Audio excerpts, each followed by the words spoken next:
Right, people, it's finally here. The MoQuote app, the quoting site is out. If you've never heard about it, what it is over the last 5 years, I have measured over 10,000 jobs to work out a formula that can accurately predict exactly how long a mowing job will take. And we put it in an app. So what that means is you can simply download the app, sign up, put in some basic information as you quote, square meter rate, sections, obstacles, a few other little things, and it will tell you not only exactly how long the job should take on average, it will tell you if you put in your business data, your hourly rate, your targets, your travel time, etc. It will tell you what you need to charge to hit your targets. I've already had so many people message me, have comments, talk about how much they've made more money. People put all their jobs through the quote, systematized all their hourly rates, making sure that everything is hitting their targets. That's what it's designed for. Help you make more money. So if you're a small business, you want to make more money, you want to quote professionally, go for it. Also, side note, if you quote in front of people and you measure the lawn out and you use an app and you calculate it and you say, that'll be $78, they don't haggle. Like I cannot remember the last time someone actually haggled with me in person when they see you do that. They're like, I guess it's $78. Anyways, the app is called MoQuote. Link is in the description. If you love the podcast, this is absolutely the best way that you can support it. We'll see you in the podcast. Welcome to today's episode of the Australian Lawn and Garden Podcast. This is going to be an awesome episode. We've got Isaac McDonald. Well, McDonald. McDonald? Which one? McDonald. How do I pronounce your name properly? McDonald. Now, most people in the world may not know who you are, but so many people see your work. I'm going to tell a little bit of a synopsis of your story. You left school at 15. You go get some work at Sydney Uni, doing some turf stuff. 10 years later, at 25 years old, you're the head curator at the Wacker and Optus Stadium, which is honestly hundreds and hundreds of thousands of people live would attend those stadiums every single year. And you at 25 years old is looking after test wickets, big bash, all that sort of stuff. It's an insane trajectory. Congratulations, firstly.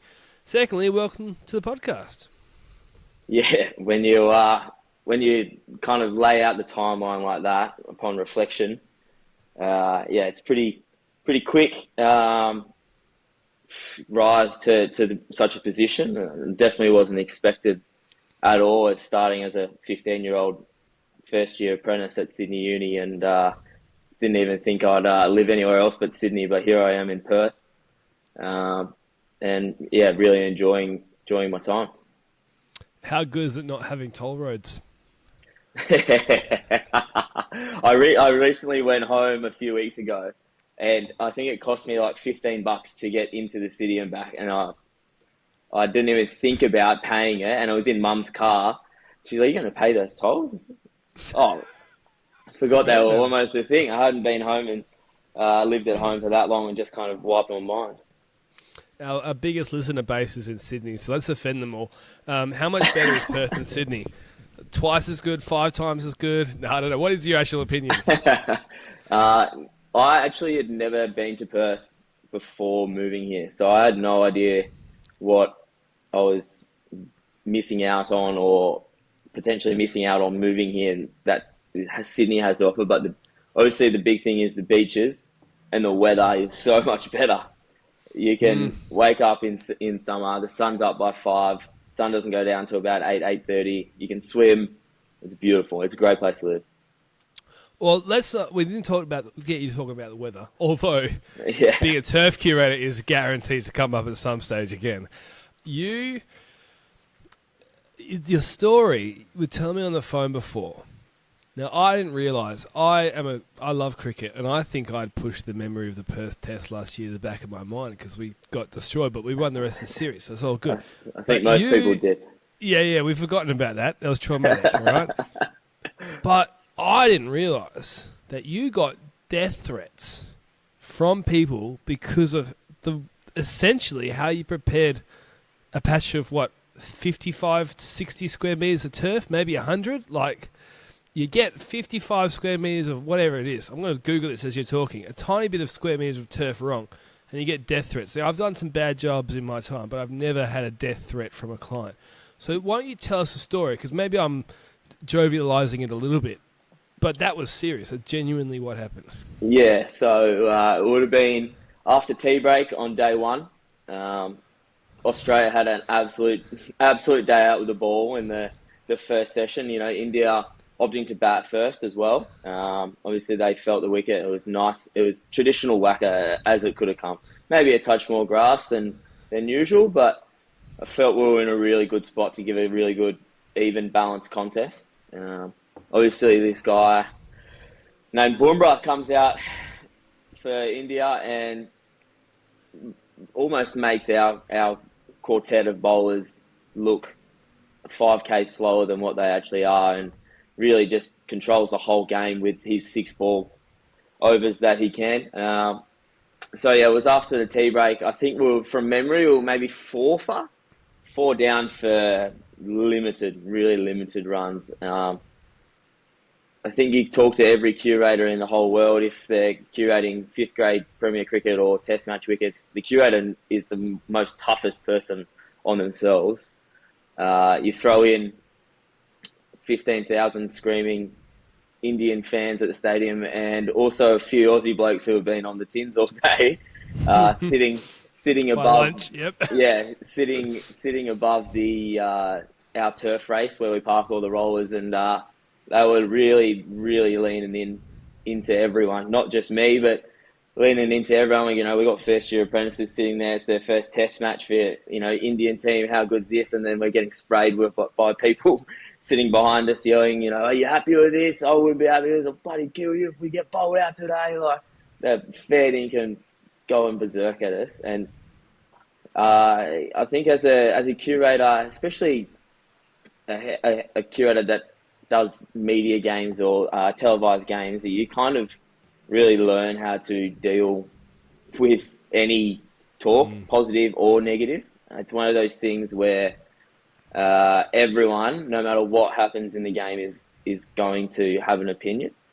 Some people will have better vocabulary and they can express themselves a bit nicer and more pleasant than others, but yeah, these certain people in the stand, they didn't miss us that day. No, it's crazy.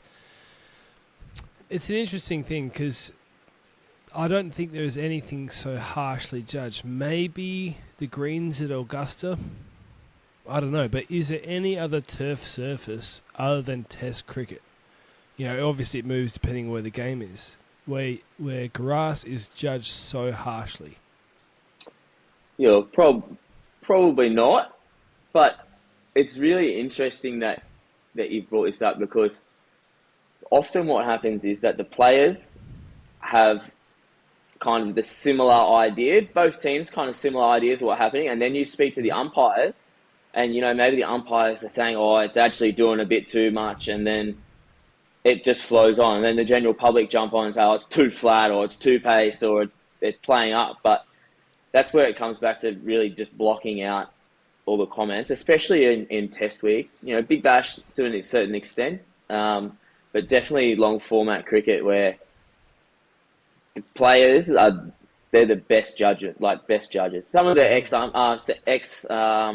some of the umpires are ex-players and have really, you know, really good knowledge of the game, and you can have good open conversations with them. But I think feedback from the players and some coaches as well, and most of the feedback from the coaches comes directly from the skipper anyway. So, yeah, it's about picking the good stuff and running with that and learning with that, and really just putting a wall up to to people who have no idea what they're talking about, really. In your 3 years working the whack up to the stadium, what's the most bizarre thing that's happened in the lead up to a game? The night before, morning of, maybe a few days before, just thrown you completely off your rhythm? I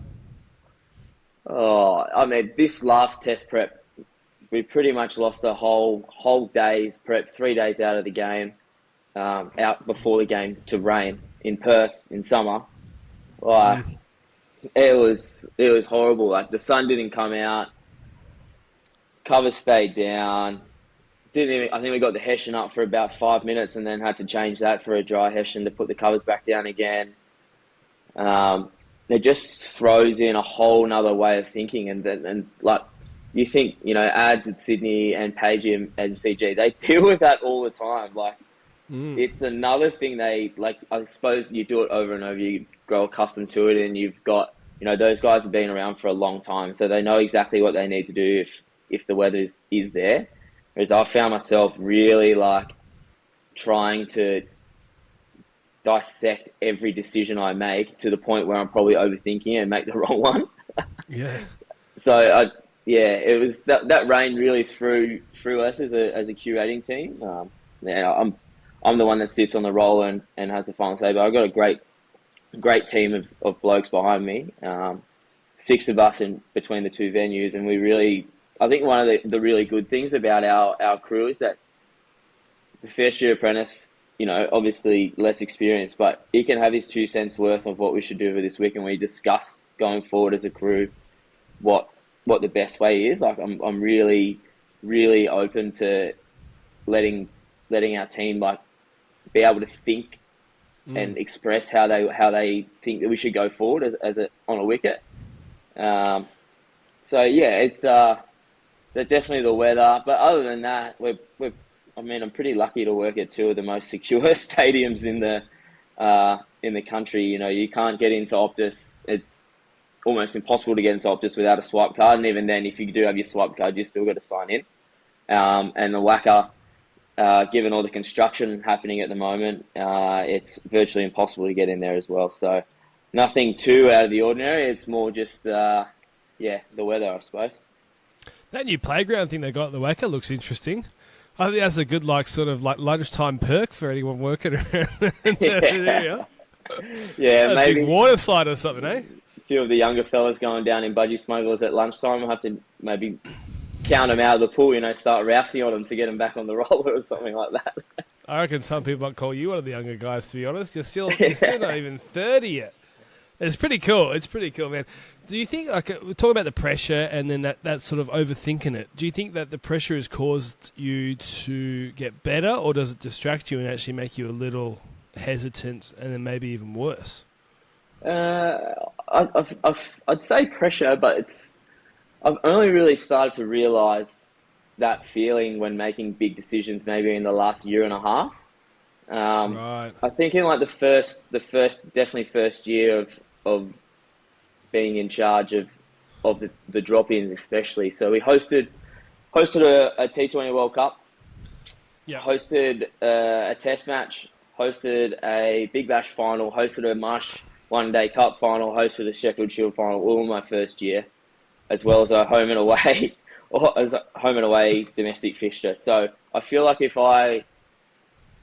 not that the results would have been any different on our end, on the surface we would have produced, but I feel like if I read into those pressures instead of just kind of being like flying with my blinkers on and really concentrating in that first year, there was a lot of things that could have gone wrong. Whereas now I've kind of got a few under my belt.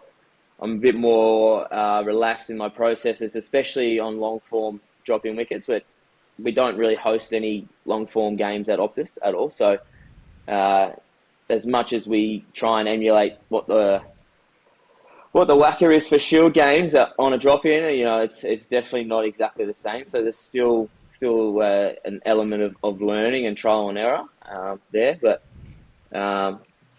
yeah.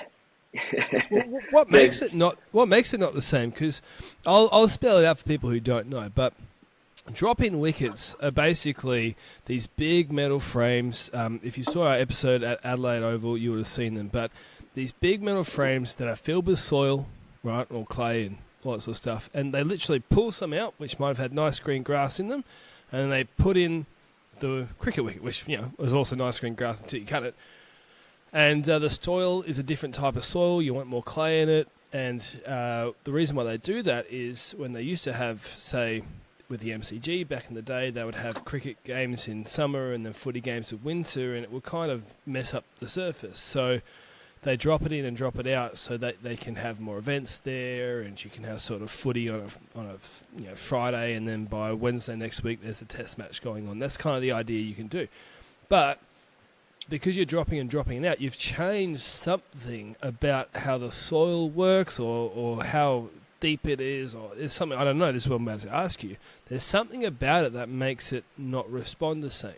And for those who are completely unaware, soil is not soil, and there is a way that certain pitches respond in certain parts of the world that's completely different to other parts of the world, and people look for a certain type of response out of the wicket. And so it's a challenge that you have to try and replicate what was historically known at the Wacker, which is pace and bounce, and to do that in a way that creates a really exciting game. And that's what people want to see, and it doesn't just happen. You've really got to think about it. So the first question is, why does the drop in wicket make a difference at all?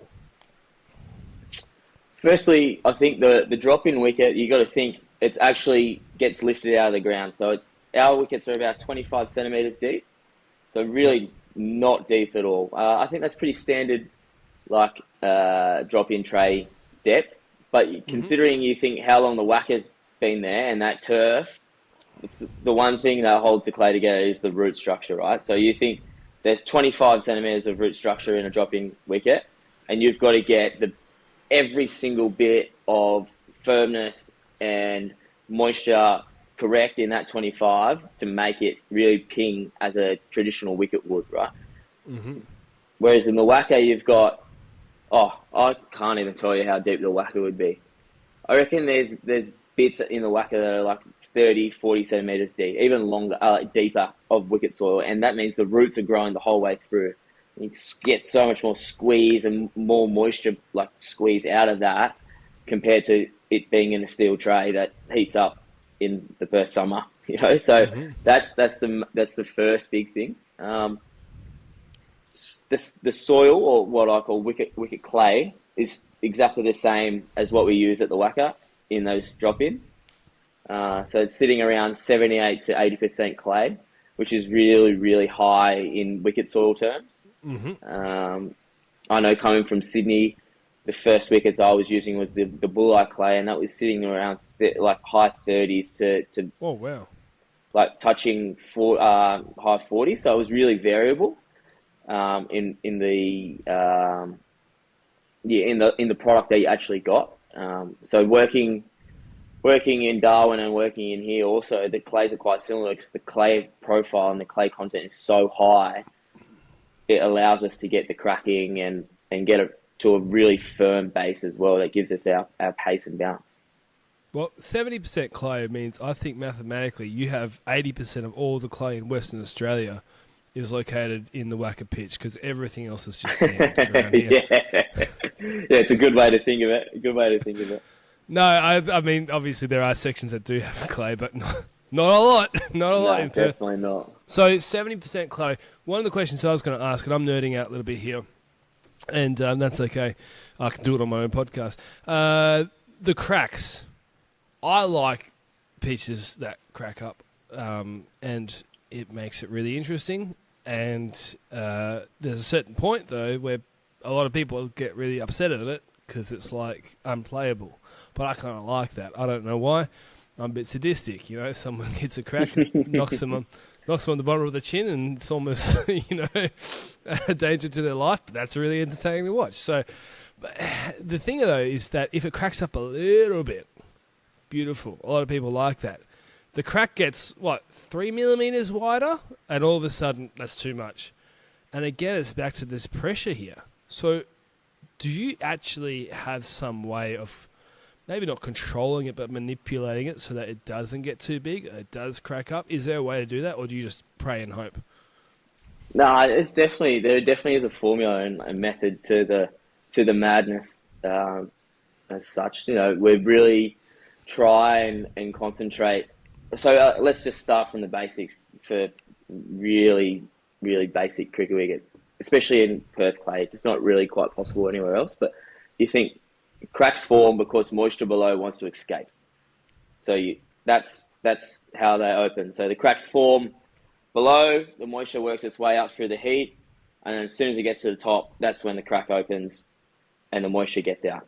So a way that we're experimenting and really trying to still get moisture to try and escape and come through the top and crack. We're trying to really concentrate on our bulk density, our firmness, and our moisture content. Probably, how far do we go? Maybe 15 to 20 centimeters there deep, and making that kind of almost as locked in or as ready to go as the top is in firmness. So you're really trying to mold that clay and give it the best chance to really bind and hold together, knowing that over the 5-day period of the test match, the moisture that you've locked in is going to want to escape. And that's when you're going to have to set the top up, not too much grass, but nice and hard. So you get that traditional baking term that people talk about a lot, baking weather. So when the top bakes, the moisture starts to dry. It gives the ability of the moisture that you've trapped in your bottom, 15 centimeters to really get out through the top, and then that's how you crack. So you can sense or get a sense of how much it'll crack a week before the game. Do you have an idea? Not really a week. I would say maybe 2 days out of the game, when you can really start to get a top on the top of the wicket, and you can feel your firmness, and you can see the creasing starting to come out of it nice and slowly. You can see what the grass leaf is doing, if it's pushing in, if it's still standing up, what the colour's doing. So there's so many things that you look for as a curator that will give you kind of an educated guess. We also do a lot of testing, core testing, on our wickets, which gives you the bulk density and the moisture percentage as a rough idea. It's not a perfect number, but having the number in front of you helps you make guesses or educated guesses going forward in that prep, where you got the number and you know what to do with that number. So how does grass work into this then? So let's say you've got that to where you want it to be. You've got more. Well, you tell me, what happens when you put more grass on the surface? What happens when you put less on the surface, or you take more off, you cut more off? And how do you choose between that?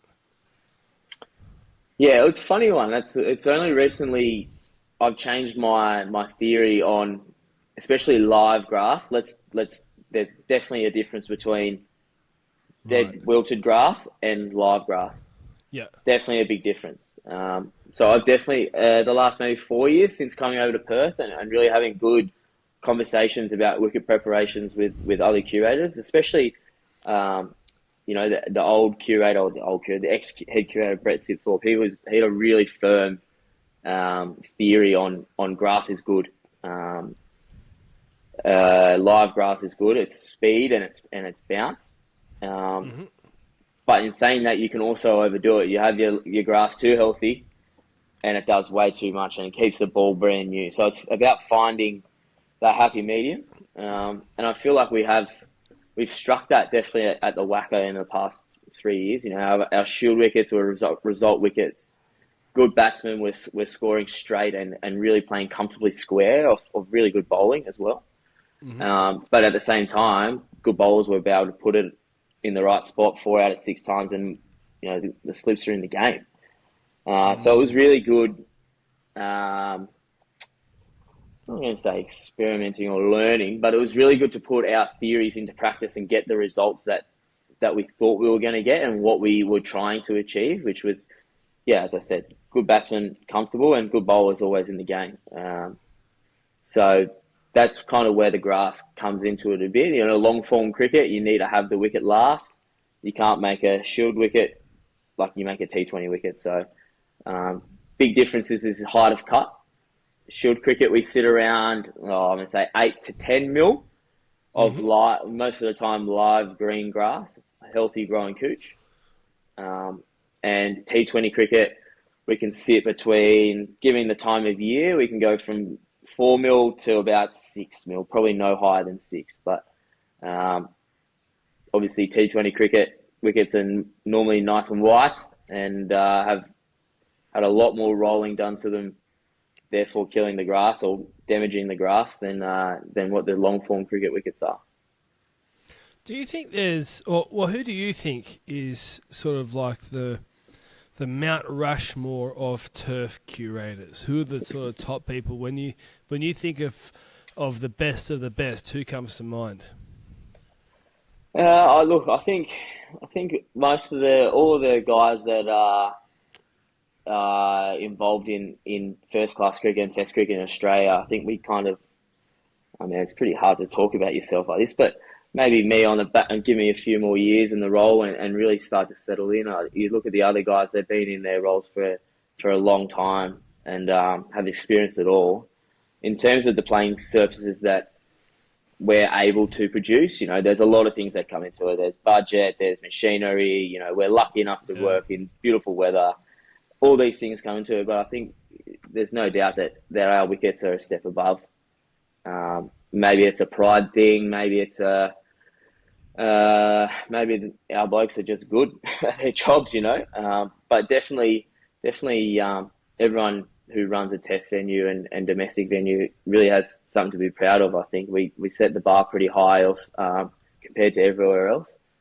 Yeah, you're talking internationally, right? So you're Yeah, saying that Australia has consistently, and one of the things that I noticed, when I talked to Damien Hoff, we talked about this was not long after the comments that you are probably well aware of. A couple of years ago, Ben Stokes said that who was the captain at the time of the English cricket team, that for the Ashes they had deliberately asked the curators to make a certain type of pitch. And I asked Damien what he thought of it, and he hated the idea. He hated the idea of having a pitch made for a certain type of play, and that happens a lot in other places in the world. And there seems to be a culture in Australia, and from what I've heard, it's top down from Cricket Australia to make an even playing field and let the best team win. And I wonder if that contributes to then a better pitch overall, except for maybe the first Perth Test last year. I mean, like who was involved with that? We can't remember. I mean, it's not important, minor details right now. But yes, on average, and I don't know if that's like you said, us being maybe what would you call it, like nationalistic? Is that the word? But yeah, it's being proud of our own country. But I don't know. It seems to add up to me. yeah. Like there's definitely. Definitely no direction or anything like that from anyone involved in cricket, let alone WA or Australia or anything like that. There's no direction whatsoever. It's I think that's what the really real beauty is about each test match that you do get to play in Australia, is that every pitch is going to do something different, and that comes down to the curator, and it also comes down to the soil. Everywhere is different, but I think that's one of the main things that we need to hold on to in Australia, especially for Test cricket to really thrive, is that we need every Test match that we play to be different. And the pitch, it plays such a big part in that just keep letting the blokes who know their soil the best do their thing. And I totally agree, because if you go to Brisbane as a cricket fan, Brisbane and Perth are maybe known for the bounce and how they play like that. And then you go Sydney is usually for the spin, although that hasn't happened much. And the idea is you go to these different places and it brings a different sort of personality out. And maybe even people switch players between test matches because there's more spin or more pace. And you might go to a different country and it's like it's all spin.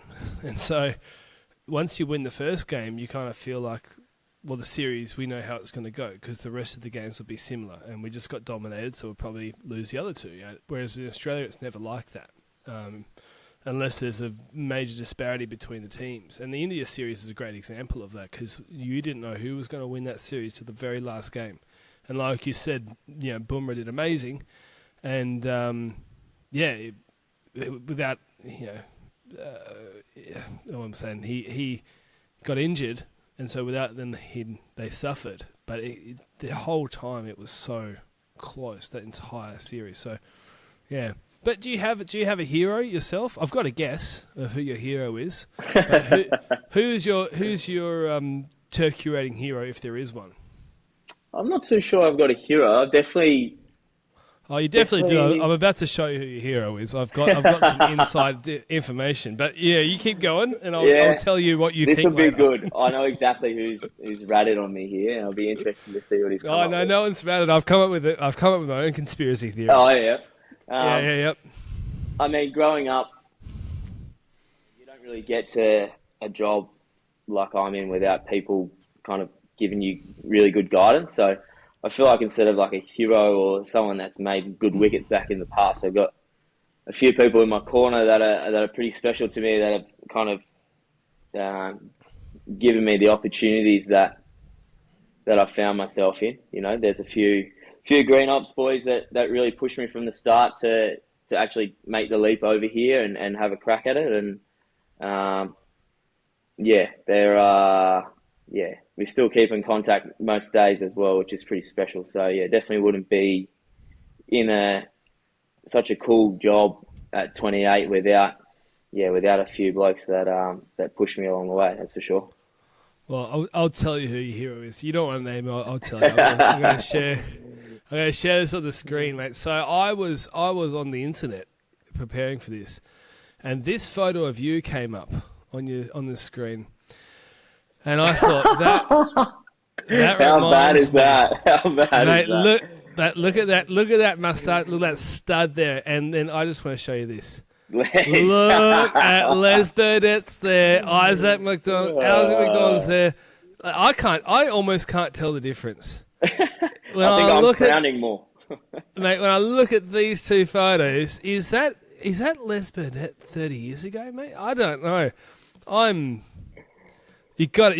uncanny. You've got to admit it, right? Come on. That's too good. That is too good. I actually had no idea where you're going to go with that, so that's well played. But it's mate, that's just coincidence? Surely not. Surely not. That's like fully intentional. So that photo of me, that's my first Test match, West Indies series. It was about 43 degrees outside, 2 days out before the Test. That was my first press conference. So I normally get.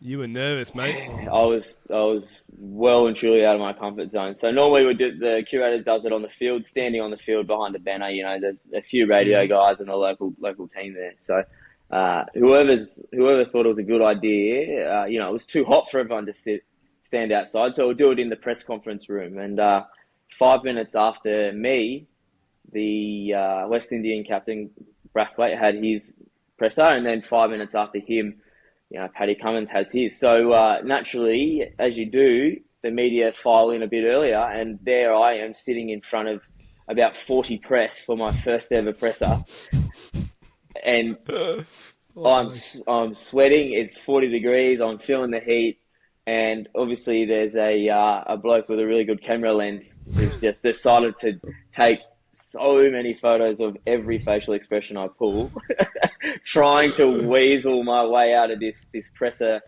room that is packed full of people who can't be bothered to listen to me talk, but are still there paying attention. Because what's going next? Waiting for people after me. They don't listen to some young kid that sits on the roller. They're ready for Paddy Cummins to come in and have a chat. Mate, you'll never not be able to see it now, though, will you? It's stuck. Oh, mate. We did get Les at one of the live events we did, and nice bloke.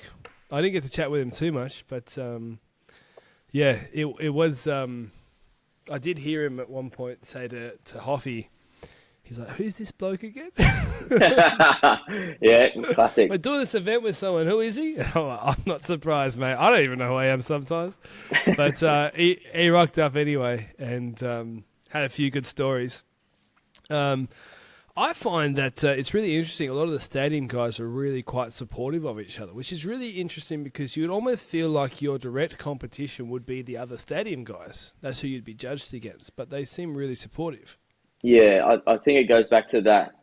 Every pitch is going to do something different, so you can't really judge, anything. I think if we're going to judge anything, it'll be the day 5 finish of the MCG test has been an absolute cracker of a pitch and probably the standout of the series. But then it also comes back to the five people that sit on the roller, knowing the pressures that everyone goes through and the scrutiny that everyone goes through. So there's no point in us picking each other apart. We've got to at least have each other's backs and try and support and really try and support each other's crews, because if I think everyone knows if the pitch is not up to standard, it's no good for the game of cricket at all, and that just has a flow-on effect for the series or the game. But yeah, definitely, each venue curators definitely look out for everyone. It's pretty common to get texts from blokes maybe 2 or 3 days out before your game, just saying good luck, look, keen to watch you, all your hard work coming out, like best of luck, really enjoy it. So yeah, you're right. Blokes look out for each other, definitely. One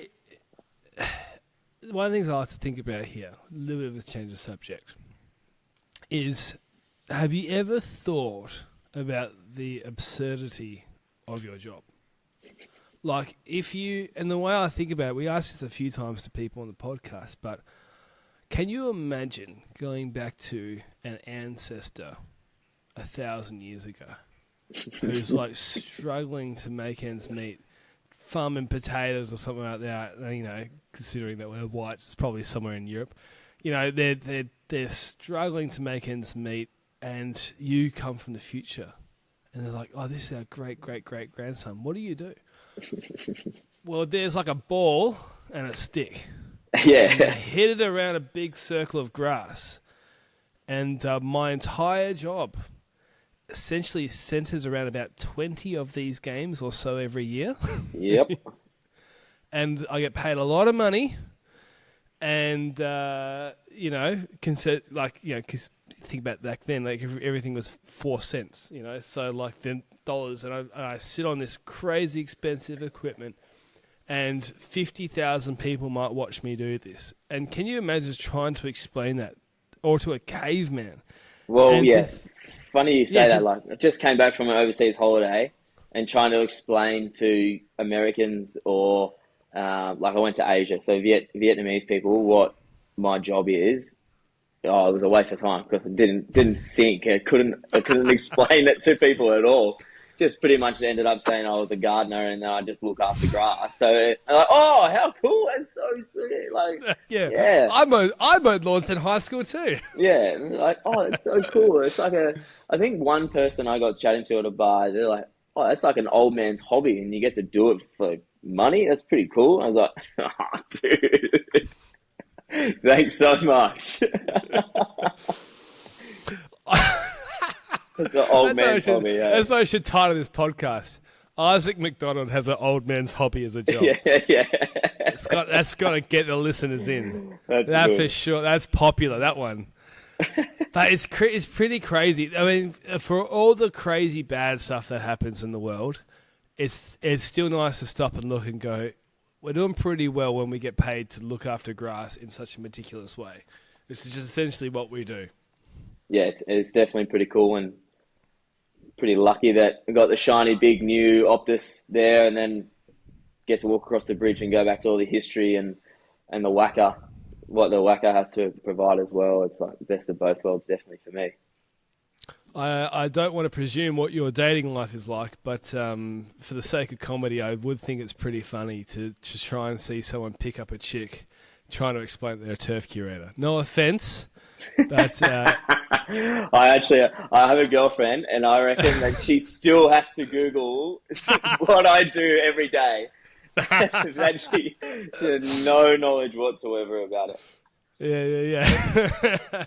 It's really advanced lawn cutting. That's what it is, and I don't think it's that appealing. I just got to say, as someone who works in the industry, I just, like, what do you do for work? I cut grass for guys who hit balls. I mean, it's what else do you want me to say? No, I think most people really know that's a cool job. It is a cool job, but it like I say, explaining it to foreign people, explaining it to people from a different generation, and trying to pick up the ladies is probably not the easiest points for this kid's career choice of yours. Definitely not. Is she interested in cricket at all? Hates it. I don't think she's ever watched the game. Of course. Of course. Oh, there you go. That means she loves you for who you are. It must be, You know? essentially, yeah. Yeah, exactly, mate. Oh, crazy. Now, what sort of hours do you guys work? So obviously cricket pretty seasonal in WA. We're lucky to have an off season, whereas places like certain places like Brisbane has a climate where they try and push through and play cricket most of the year. Whereas with Perth, we're very lucky we have a shutdown. So from what will we be? We'll be July. We'll be bowling wickets, and then we won't finish until probably it's normally around Easter time, April. So it's a pretty big chunk of the year that we're on the roller and trying to produce things. Standard hours, we're pretty firm on it. I think I like going to the beach too much to sit at work and twiddle my thumbs when I don't need to. So we try and stick to 7 till 3. Which is pretty standard day for us. If we can get in and we have to do a bit work early, given our sunrise in summer here in Perth is pretty good for that, we can get in and do that. But 7 to 3 is a pretty standard day for us. Obviously, a bit of weekend work as well. That just comes with a job. And between the 6 staff that we have between the 2 venues, it does keep us pretty busy. So, good time management. We're out there. We're back at the beach come 3:30. What sort of tools are you using? What's the common stuff that you've got rollers, you got mowers. What sort of stuff is needed to be a turf curator? Yeah, so obviously we're a big green shed, which is just Mow Master, which is a local company to Perth. They make really good mowers and really good rollers, and I still think if we were probably in Sydney, we'd go Mow Master. Not the fact that they're around the corner, they can come and help if we got any questions, but they're a really great brand and really enjoy using those rollers. And they've got a bit of science behind their fabrication and what you're trying to look for, and they're pretty open to having discussions on where they can not improve but change, so the roller does different things and stuff like that.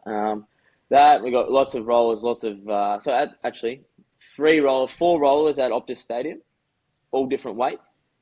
And we've got 3 rollers at the Wacker, all different weights as well. So that kind of helps during preparation.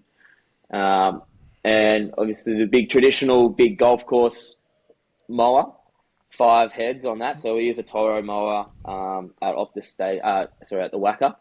And that's pretty much that and the rollers are our main bit of kit. We look after that, and they're going to make us look really good if we use them the right way. So they're our main bits of kit that kind of pay our bills, I suppose.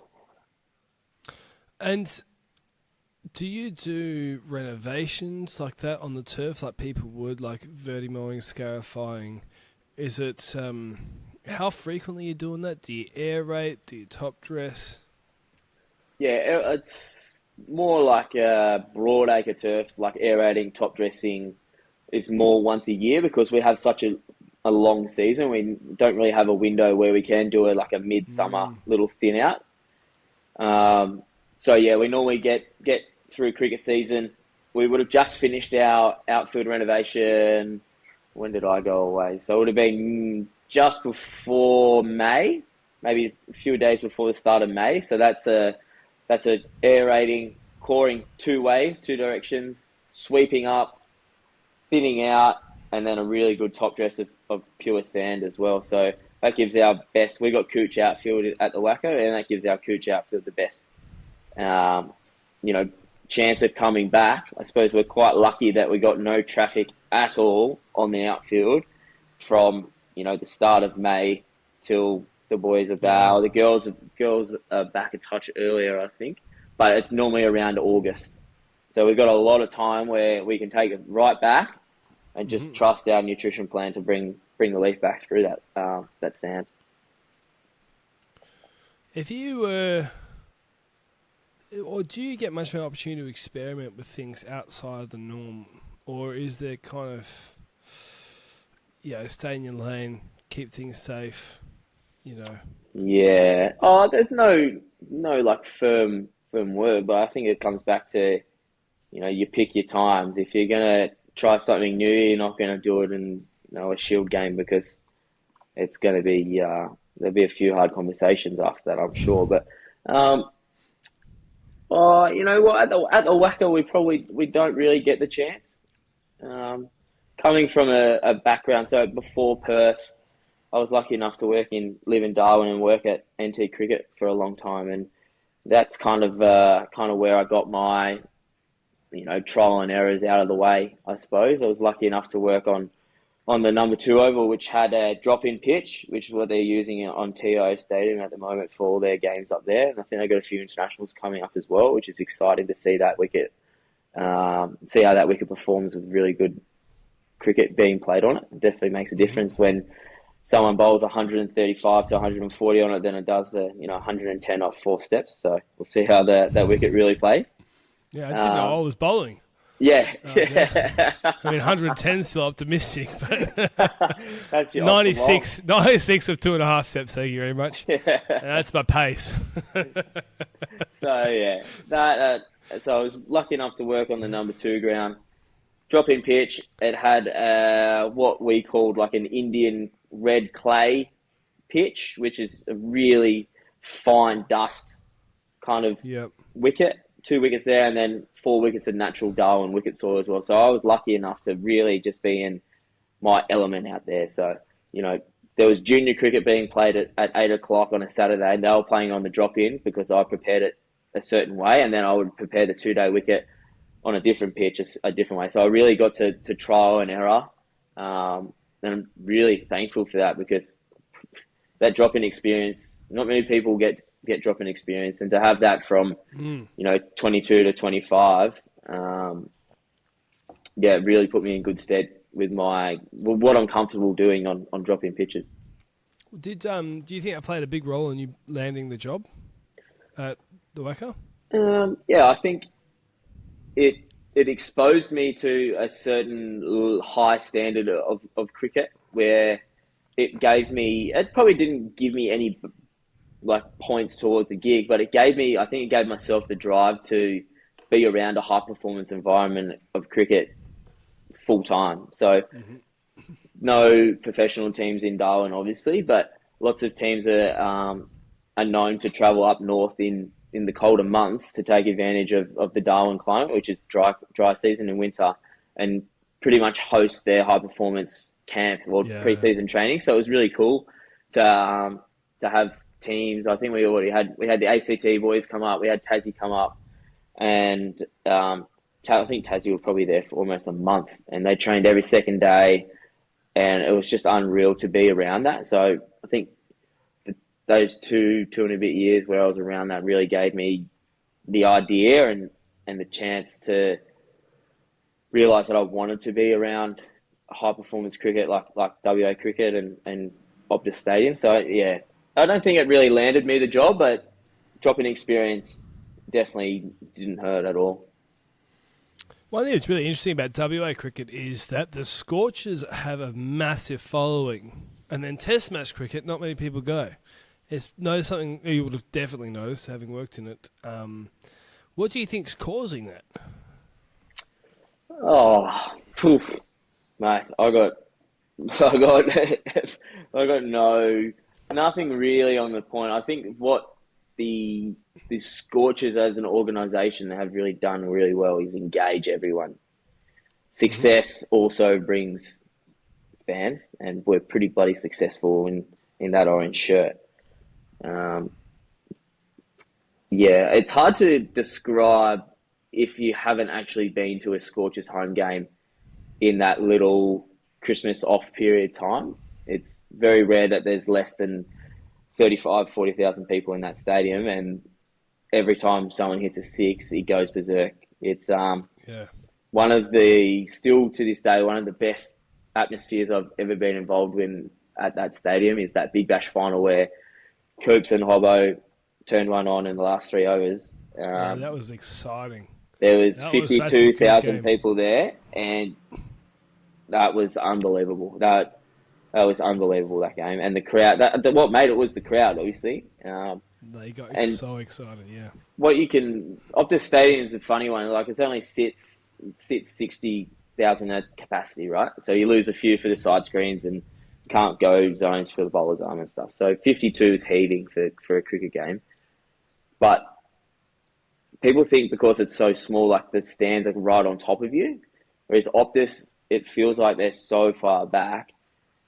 And standing in the middle, you can literally see every seat from in the middle. But the exception is that day, standing in that turf race, you felt like the people right at the back were right on your shoulder and that you could hear everything. Yeah, it was unbelievable. I'm sure the boys who were in the middle probably couldn't hear a thing from all the adrenaline and being so locked in. But to everyone on the outside who was watching it for joy and pleasure of the game, oh, it was unmatched. Well, people don't know the two people you said, Cooper Connolly and Nick Hobson. Cooper Connolly was a kid, a super young kid at that stage. And I think Nick Hobson was an accountant. Yeah. I think he was still working as an accountant, and the Scorchers had done okay. They'd started right, they'd lost a few, and now you're down to the kid and the accountant. And after that, it's just the bowlers. And it was kind of like, this game's almost gone.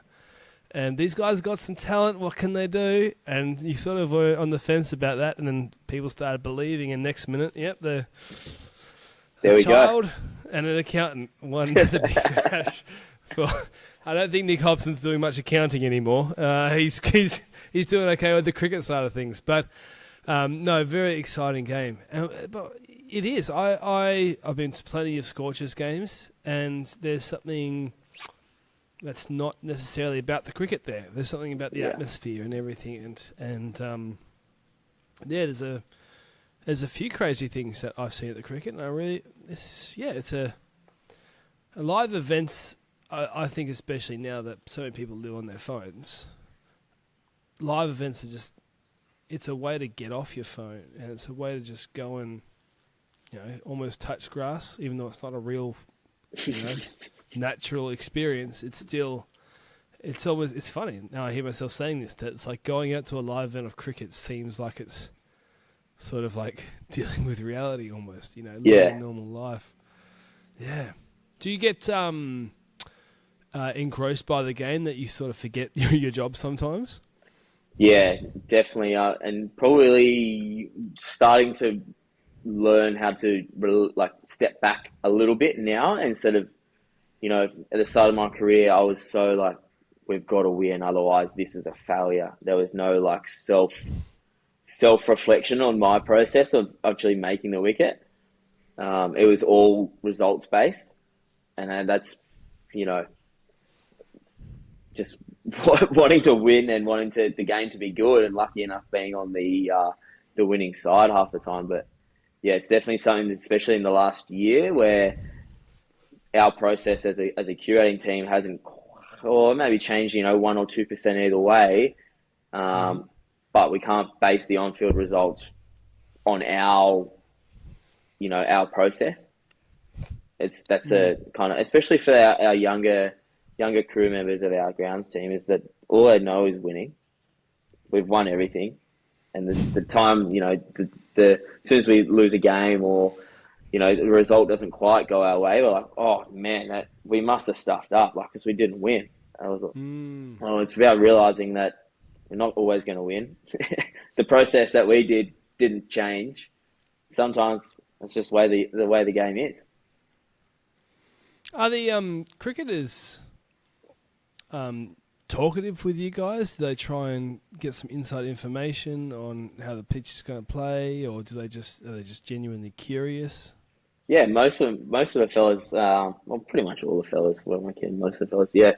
There's a few that like to have a chat a bit more than others, but yeah, everyone says g'day, and I think most of them understand how much work we actually do.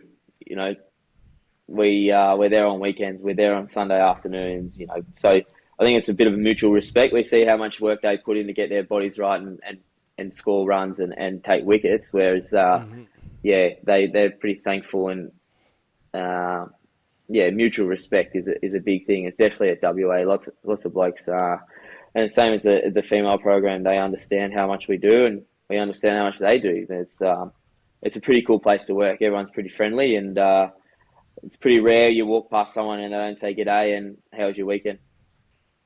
Yeah. It's interesting, like,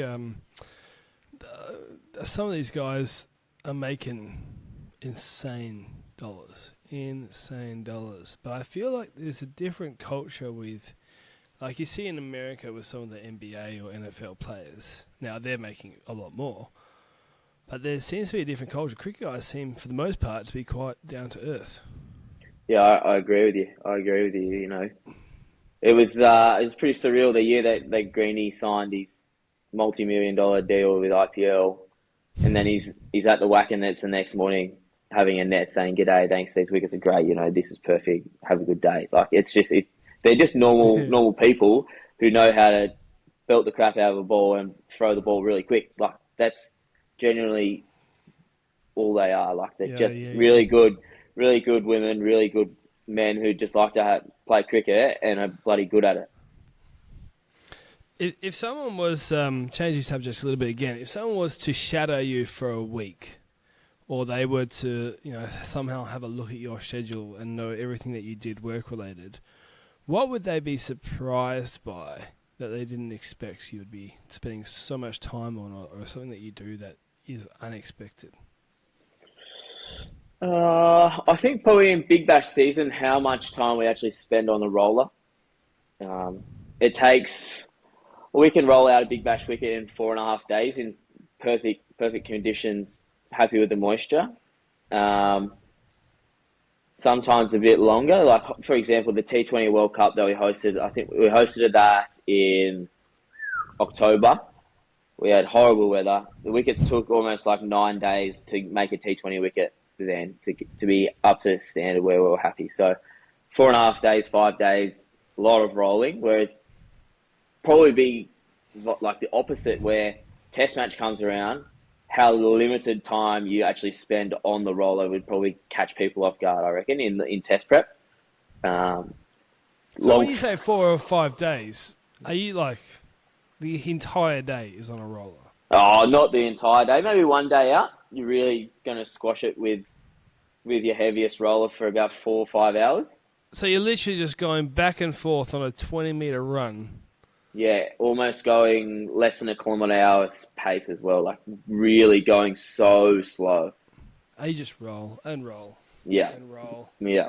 So that's probably the main ones, I reckon. How much Celine Dion do you get through on the Spotify there? I'm known to, I call it a bit of roller brain, where you're well and truly in the motions of it and you just start singing out loud of what you're listening to. I'm known to put on a few free concerts at Optus. When roller brain well and truly sets in. Slightly less people watching than when Coldplay came, but it's still, I've not sung it up to stadium out in the middle, so that's an achievement in and of itself.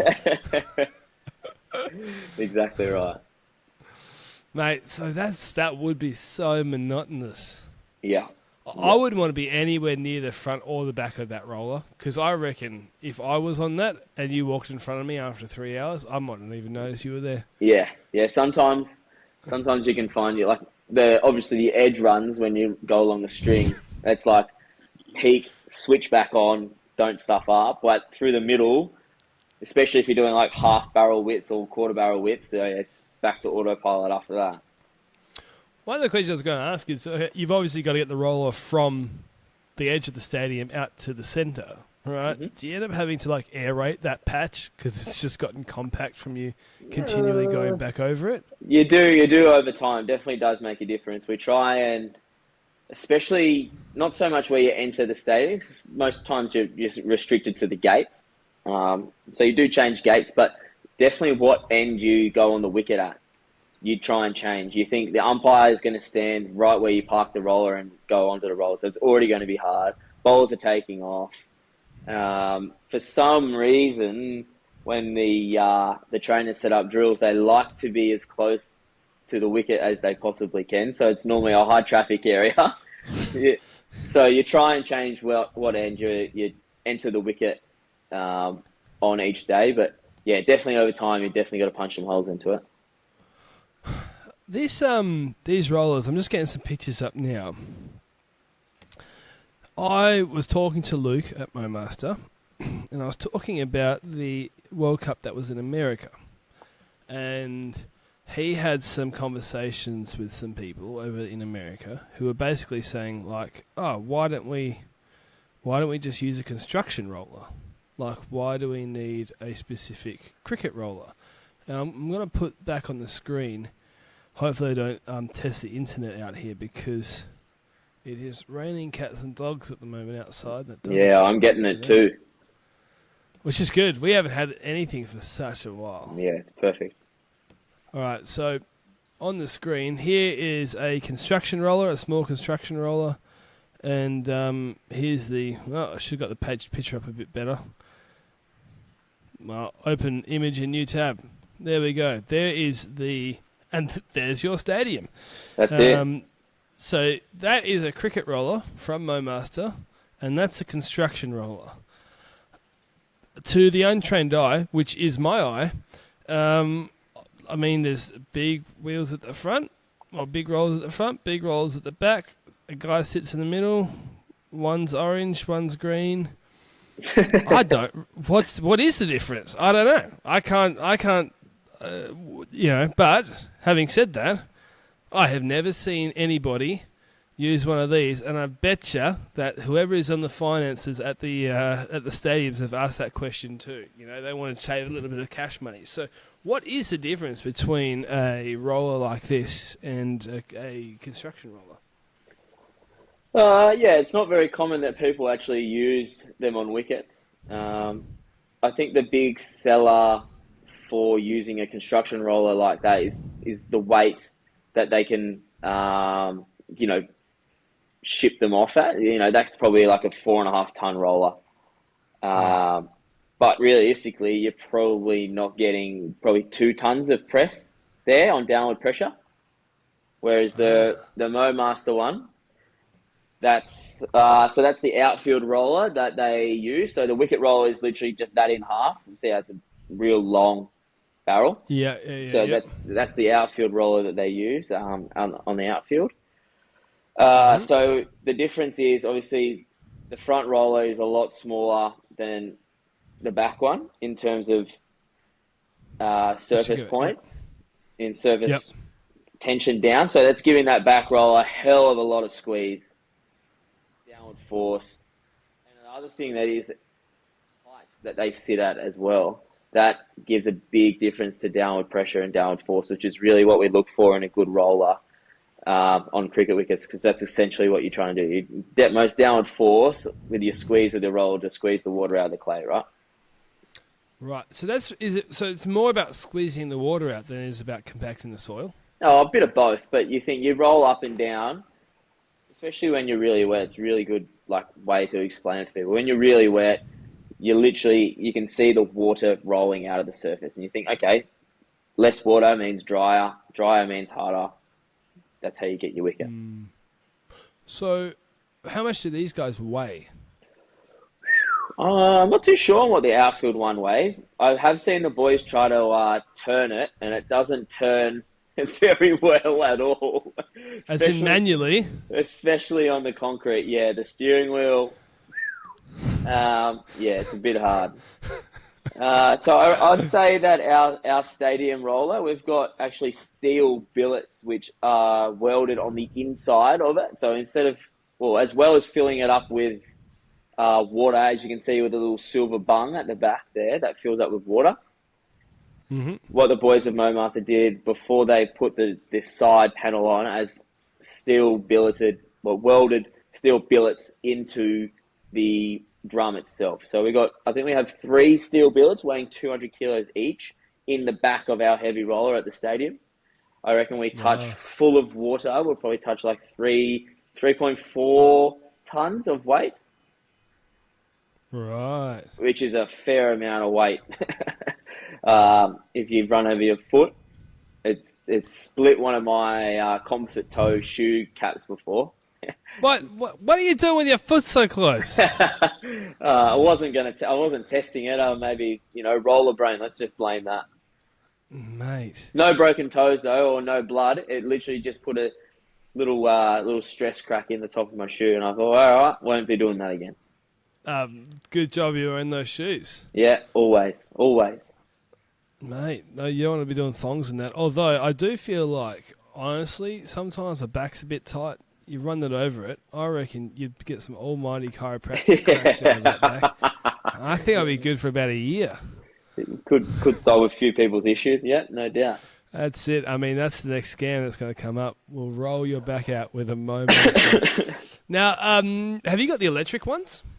No, we don't. We were peasants. We're a bit behind look at you in with your that. old technology. Yeah, look at that. We were lucky enough to have a look at a few before people bought them and have a look and have a try. And they're a really cool, exciting little bit of kit that I think is a great idea. Yeah, I think it's going to take off. It's a pretty cool bit of kit. I feel like it's kind of, what would you say? The electric stuff, like from our world, the reason I use it is low noise. Yeah. Maybe there's a bit of emissions talk there. But a lot of people, it's like the convenience and the quietness of it, Well, you're in the middle of a stadium. Why do you need to be quiet? I don't know. Yeah. Maybe a lot of these government organisations as well, they like the idea. It's all electric, We'll get 60,000 people to ship in, from trains and cars and everything, which is not exactly great for the environment, but it's okay. The roll that we use at 7 roll. minutes. Yeah, 7 minutes of rolling for the day. Hey, it's electric. It's electric. Yeah, exactly. It is. It's an interesting conversation. I've actually got someone coming on soon, environmentally, to talk about the environmental impacts of golf courses. Oh yeah. Because I don't think it's as straightforward as some people think. Absolutely not. I did a little study myself on that and did a really deep dive on. It's actually people. So most high-end golf courses have a sustainability officer who is in charge of promoting what their golf course does to better the environment or less impact the environment. Certain trees in certain areas are better for the environment if they're planted then, and when you mow and how you mow, and it's unbelievable the deep rabbit hole you can find. So that'll be pretty interesting chat, I reckon. Well, this is actually what she does. Her whole thing is the environment and golf courses and going to golf courses for that sort of thing. It's helping them understand how to do this stuff. Because here's what I think, right? If you go to chat with someone in Perth, they will say, we're losing all this Banksia bushland for our cannabis and all that sort of stuff, right? Okay, and I'm definitely not against that conversation there. But the problem is, when you get rid of a golf course, you don't replace it with bushland suitable for cannabis. You replace it with houses and shopping centres. And skate parks. And just look, literally just look at the map of any city. And what are the largest green spaces? It's almost always golf courses.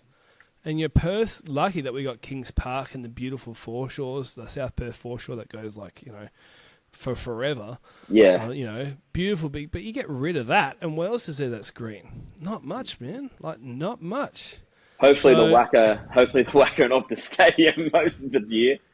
Well, but yeah, back to the, they consider you probably worse because of, it's a stadium.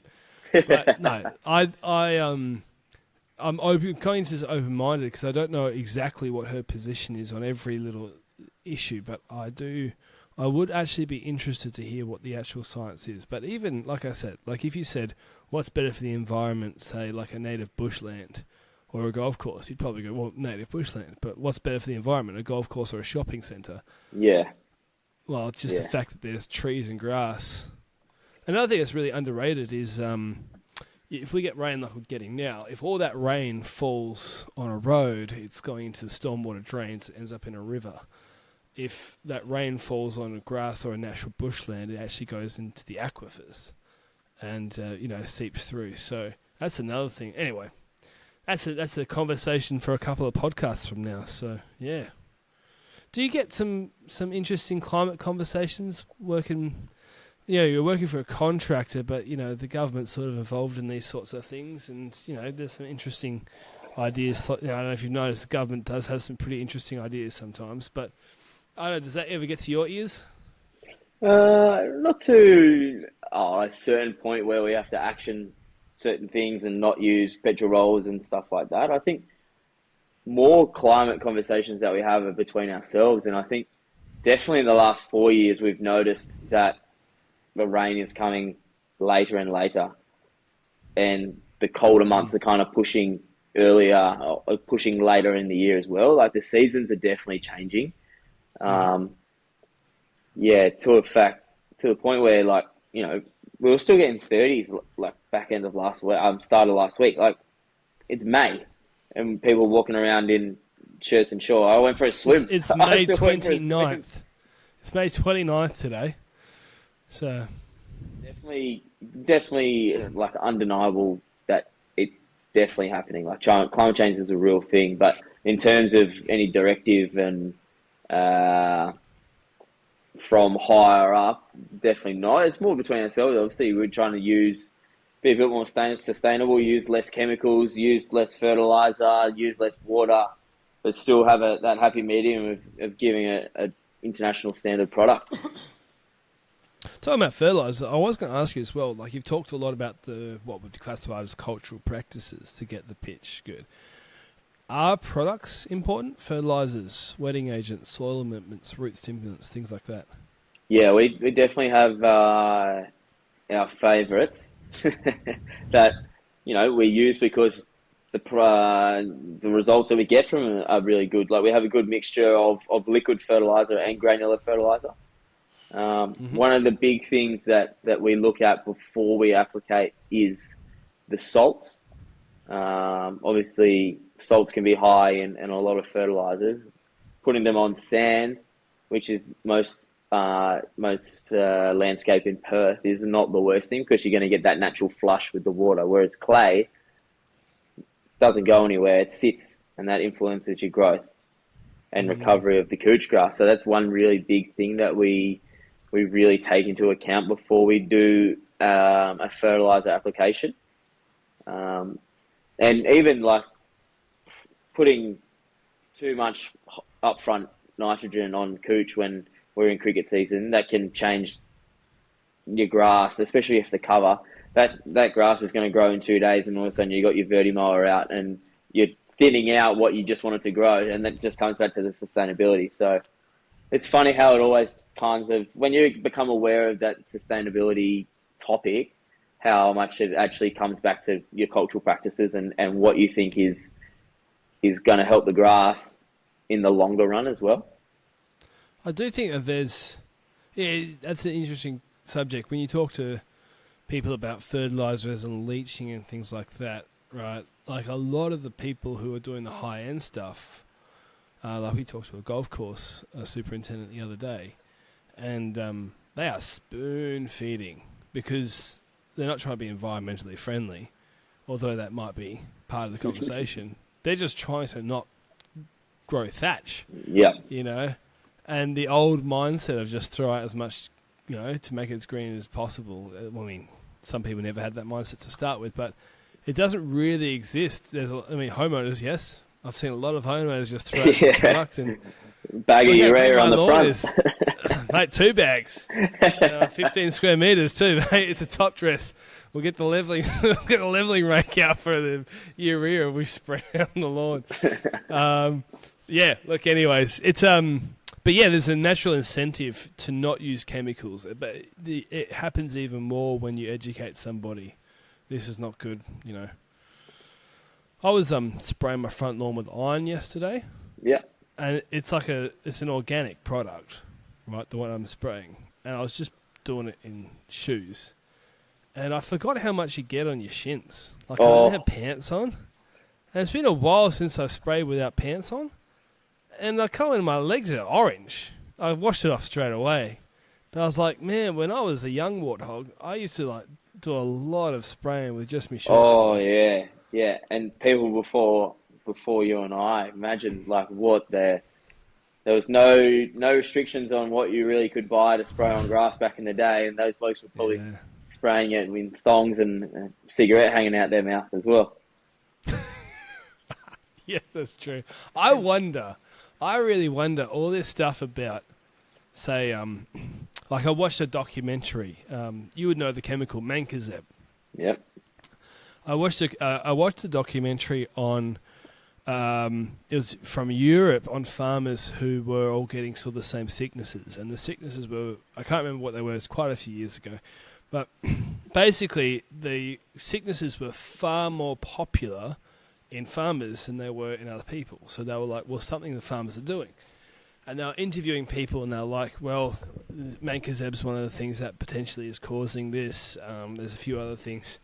They go interview this lady, and she's talking about how back in the day, because they didn't talk about safety, whenever the fan nozzle would get blocked, they would undo it. Exactly. Blow it out with their mouth. Unbelievable. Put it in their mouth and just clean it out. And now it got me questioning, which is probably the opposite of what they were trying to achieve with this theory. So I was like, I wonder how much of it is like the chemical is just generically dangerous, or like if you just got rid of that behavior, How much of a difference it would change. Maybe that's 90% of it. Maybe like once it's sprayed and it's dried, there's no, I don't know, I don't have opinions, but once it's sprayed and it's dried, it might actually be safe. You just get rid of everyone blowing on the end of their fan nozzles, and we might be okay here, you know? Yeah. Oh, I can just picture it. And it being the most natural behaviour and being okay. And great, Yeah. we've got an unblocked nozzle. We can keep spraying, keep going about it. One of the most famous Roundup cases, which is there was a guy named Michael Jordan, I believe his name is, or it was Michael Jackson. It was one of them. Yeah, one of them. Yeah, somebody's famous name that he also happened to have. And, I mean, terrible situation for the guy. He got non-Hodgkin's lymphoma, and he took Monsanto or Bayer, whoever it was, to court, and he won a crazy amount of money. But the spray he was using was broken, and it kept leaking all over him, and he kept using it. And if I might be misremembering that, so people go Google it up.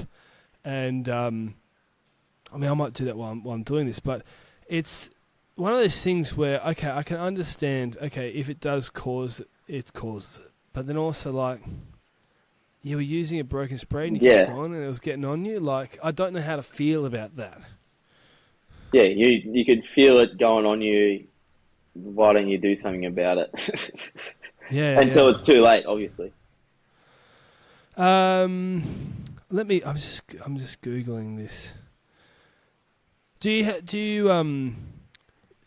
is there certain chemicals you stay away from with what you spray? Mostly we spray.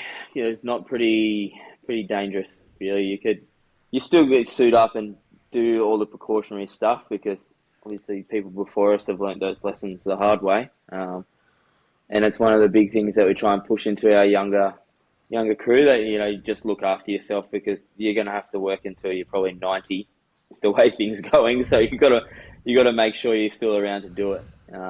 But no, nothing I spray or our crew spray is too deadly. I can't find this. Oh, maybe I can. I'll just keep looking. But what's his? The name was Dwayne Johnson. Close. Yeah, it was somebody like that.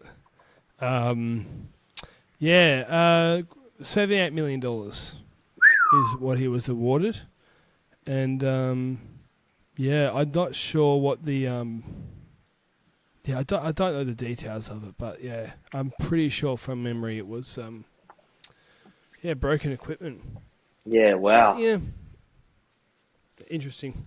It's a I don't know how to feel specifically about the whole subject sometimes because you really don't want these big pharmaceutical companies making money off of products that are killing people and then covering it up. At the same time, you really want to know, if we just covered up, would be okay. It's really complicated and it's hard to know. Mm. It's hard to know. So we should probably stay out of it, otherwise we get cancelled. Yeah, probably for the best then. An hour and 18 minutes into a podcast on cricket turf. I mean, I don't know. People comment. Tell me you're cancelling me or not. What do you think? It's a interesting subject. So with fertilizer, you said there's a couple of products at work. Are they secret products? Are they sort of like you don't want to tell people about them, or is it just generic stuff off the shelf? Yeah, we use two suppliers, the New Turf and Living Turf. Both have really good products that work really well on our specific turf, which is most predominantly Grand Prix couch is our main couch that we run our wickets with. The Wacker outfield, next time you have a look, probably has about 10 different types of couch just from being so old and years and years and years and years of different people working there and having a look. So if you look really closely, next time you see the Wacker outfield, for some reason, you'll be able to distinctly say, far out, it's a different couch, because it definitely is there. But yeah, we've found really good results, predominantly with New Turf and Living Turf products. The liquids that Living Turf kind of bring into the table in that match play range, which is the higher end of the price category, which we're lucky enough to be able to dabble with. That's pretty good stuff, and low salinity as well. So that's another big thing, that salts are pretty much little to no salts in those products, which is good. If you were to have a fire somehow at the Wacker shed, just the shed, and you can only go and save one tool, what are you going to go save? Probably the heavy roller. I'll figure out a way. I'd have to get all the machines out of the shed first and then put them back in. At 1 kilometre an hour, you're very slowly escaping this fire. I'll put them all back in to burn them and lose that just to get the heavy out, I reckon. Do you reckon you could do, or maybe you do this, but like, could you just get away with a heavy roller? Like, you don't even need the others? The whole idea of starting with a lot of moisture and working your way up to squeeze to a proper point of firmness with it. Obviously, the heavier roller is where you're going to get your best wicket. But yeah, no doubt. I mean, a lot of clubs don't have the luxury to have different weight rollers. Maybe they have one roller where they fill it up with water, but it's only, at best 300 kilos difference from light to heavy. So yeah, it's definitely doable. You just got to change your methodology a little bit. Maybe start a little bit drier and have a little bit less grass on top, so you're still getting that press and still making the clay move. But obviously, you don't want to get bogged in the wicket. Otherwise, you proper up shit creek then. There's Luke told me a story on the podcast once that a guy bought one of the walk-behind pedestrian rollers for his backyard. Far out. Have you ever heard that story? No. Does that guy want to adopt me? I'm happy to. Seems like you can take good care. I'll put this back on the screen. The walk-behind roller that we're talking about here. But I mean, it is commitment. Yeah, that's fair income. Of course, the page is loading, so it's nice and white for you to look at the moment. But I was going to ask a question. When it eventually loads, this is the internet problems I'm having because of the weather. This is taking 35 years. Do you think it makes much of a difference, though? These little, like, walk-behind rollers? Like, are they actually doing something? They're doing more than the sit-on, ride-on ones in terms of downward pressure. So you think the sit-on, ride-on rollers they have, there we go. Yeah, that's there. So you think the big sit-on ones, they have 2 point of contact to the floor, which means that the weight is more evenly dispersed, give or take. Obviously the bigger roller at the back is going to press a lot harder than the little pilot roller at the front. Whereas these ones in that photo, you can see that there's 3 rollers generally, but the back one and the front one are there just to guide. Otherwise, you think you change direction, that roller's just sitting in a kind of an axis, and that's just going to go straight over the top. So they're kind of like little pilot wheels. So you think that's just one, all the weight is just going on that little 10 centimeter, 5 centimeter patch that actually has contact with the ground at once. A much bigger squeeze, much more downward pressure weight, just hitting that one spot at a certain time. Wow, so I thought these were just like token. Like, I'll be honest, I thought if I rolled over the surface, with, my nice circle body shape, I'd probably do the same amount of damage. But it sounds like this guy's actually doing something. Yeah, that's a good bit of kit. We've got, obviously, that's the Optus Stadium roller in the photo. So that's, it's pretty really essential. I like to use it on my short format wickets when I'm not quite happy with the firmness a few days out. That photo there, that looks like it's a test strip from maybe India. Because India or New Zealand, because that's Sipper behind the roller. I can tell who it was NZ. for, mate. There you go. Good eye. There's a big sign in the back there. Good eye. So yeah, I know Brett used to like using it and had good success on the test pitches, but it's really my go-to for the short format games that I'm happy to just really squeeze the life out of that pitch, and that thing does a really good job. You hear a lot of people, again, we're nerding out the cricket stuff, this is why we got you on. They talk about two-pace wickets. What causes a two-pace wicket?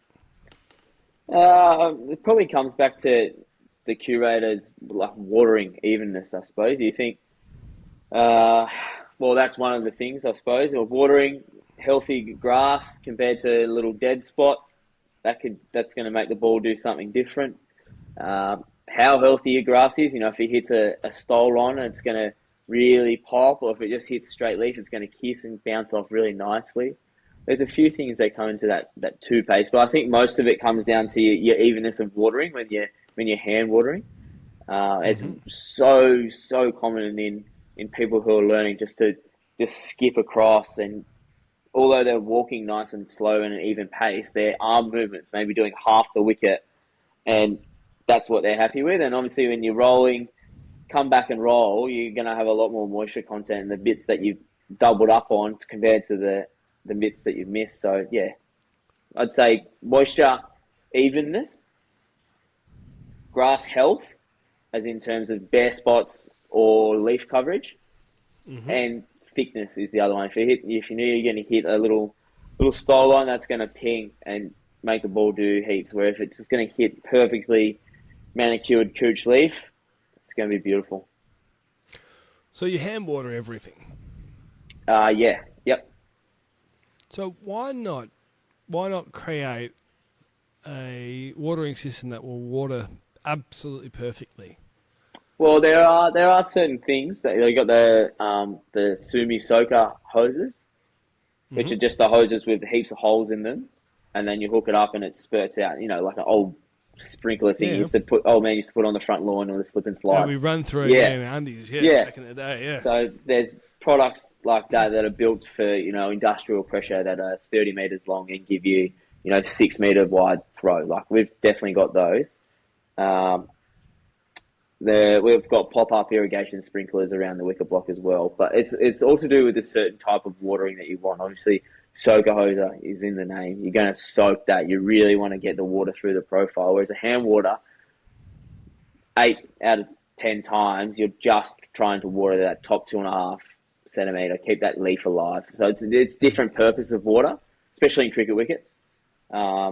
Different stages of prep. So early in the prep, you really want to drench that whole profile, whereas you're not going to put a soaker hose on the wicket a day before a game because you need to water. You're going to trust your evenness and your judgment on a hand water for that case. Mate, we're coming to an hour and a half. Good chat. I know. What have you got on? What have you got on this year that's coming up? What's the big test match? What sort of big bash games? Anything crazy happening? So we've got obviously test one of the test one of the Ashes, sorry. So the West Test is back there. We kick off the series. They'll be in the last week of November, starting on a Thursday, I believe. So, yeah, all the hype that comes with hosting a test, double it when it's the Ashes, and then add a little bit more on being the first one. And it's also the first Ashes test that has been hosted at Perth Stadium, having missed out with COVID restrictions. Really? Yeah. Last series. So it's it'd be really cool to be a part of that in the way that our turf team is, and we get to immerse ourselves in all of that. Another big thing is we're hosting the first day-night test match at the Wacker, with the women's test match happening there in March, which will be that's going to be really cool to see how that pink ball does under lights on a test match wicket at the Wacker. Probably March, you're going to say it's probably going to be 30, 35 degrees. That wicket's going to be hard as a cat's head, and it's going to be really good fun to see how that match folds out between, probably the two teams in women's cricket who have set the benchmark, and we'll be able to get as much out of that wicket probably as anyone. I think the game will be really cool spectacle. Hopefully it should be an absolute cracker of a game. So so they're the two main ones. Obviously West Test number one, and then day-night women's test match at the Wacker. I don't think it gets any better than that. No, the first test of the Ashes. I can't believe the Optus hasn't, because I went to the last test match at the Wacker. Yep. In 2017. Seems like a long time ago, hey? It was a long time ago. And if I remember correctly, that was the test match that Mitch Marsh and Sean Marsh both got centuries. I mean, this is too long ago. It's a long time ago. But it was, anyways, I can't believe it's been that 8 years since we've had an Ashes test, but there you go. Yeah, it's true. Yeah, missing out due to COVID restrictions was we'll in such a good spot. Like, the wicket was absolutely humming. We only found out that we were losing the test, I'm going to say, maybe a week and a half beforehand. So we were I myself wasn't head curator at the time, so we were doing all this work to set ourselves up, and unfortunately, obviously that thing COVID hung around, and we just couldn't get over the line, and it was that was a pretty sad day for our team. Obviously, hosting test matches don't happen all the time. We're lucky that most of the series in the past few years have been 5-match series, and we've been lucky enough to be have our hat in the ring to host. But yeah, hosting a test match, it's almost like Christmas Day for a kid, being a part of it. Being out in the middle with all the players, all the commentators, all the hype is, until you truly experience it as a curator, and then when you're the head curator and people want your 2 cents, it's unbelievable. Well, I hope that this year you don't get any death threats. Yeah, positive. I hope you get people. I hope you get people. Mate, I want people offering to buy you beers. I want hugs and kisses from the people who've been on the tinnies, as you said, for a while there. I want a lot of love and affection, and hopefully it's a very close game that we win by maybe 1,000 runs or something like that. 1,000 runs, yeah. On day 5 last session, 1,000-run win, perfect. Yeah, it's close, and then all of a sudden, Greeny, and for whatever reason, they've picked Mitch Marsh and Green in the same test match. I don't know why they'd put 2 all around us, but they put him in, and with 10 overs to go, they score 20 and over each, and we win the match or something like that. Yeah, 2 WA boys get it done for us. Dreamy stuff. Exactly. So, thank you so much for coming on, mate. Thanks for organising it. It's good to finally get it done. It's been a few I've been trying for about a year. few schedule updates, but we finally got there. So yeah, thanks for it, mate. Yeah. The other thing is we're about 30 minutes from each other on video call anyway, which makes it even better. Maybe next time we'll twist the arm of the Wacker Optus and we can do it there. We can get it in venue. Sounds like a plan. I'll swing down the day before the test match or something, and you're not very busy then. You haven't got much on. We'll have another chat, Happy to something talk to like that. anyone that day, yeah. It distracts you from what's going on. Thank you so much for coming on. Everybody else, we'll see you in the next podcast. Baby, just a reminder, download the MoQuote app. You've forgotten, haven't you? But you made it all the way to the end of the podcast. You made it all the way to the end of the podcast, and we heard it at the beginning. I said it at the beginning, and you were like, yeah, that was a good, I should download that. Sounds like a great app. Sounds like a good idea. But you forgot. I'm not angry. I'm just disappointed. Go download it now. See you in the next pod.